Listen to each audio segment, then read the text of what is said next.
inta la eglay gaarsiiyay oo guri carruurtayda carfiidad la geliyay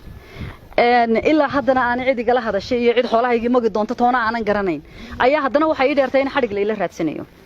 oo la igu yiri maxaan ku dhadaa isa soo xiray xadhig baa tahay anigu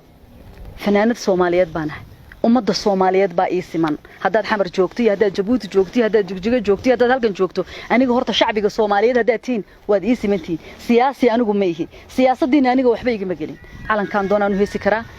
state-kan doonaan ka heesi karaa dawladdan doonaan u heesi karaa madaxweynahan doonaan taageeri karaa qof xor ah ayaan ahay Soomaalinimadayda cid uma daba fadhiisan naag Soomaaliyeed baan hayde marka ninkii doonaya inuu aniga xoreynimadan yar soo hanjabay ilaa saaka dambi kalaad gashayo amar diidaad sameysay bay yiraahdeen oo soo xirayn weyday shalay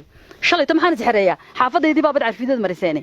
anigoo raba inaan Hargeysa tagaa shalay gurigayga la dumiyo la igu dhiiso soo xiree horta mid baan idin sheegayaa inaan idin imaado waan diiday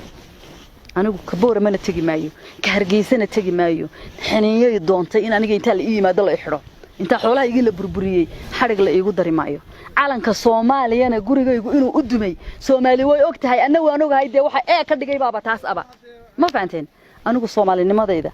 farmaajana uma daba fadhiisanayo Muuse Bixin uma daba fadhiisanayo Ismaaciil Cumar Gelno uma daba fadhiya naag Soomaaliyeed baan hooyada yaabay anoo Soomaaliya i dhaleen anoo Soomaalina waan dhiman doonaa ninkii i qaadayay aniga i xidhay Hargeysa xoog igu geynayo raydeer halka ma joogaa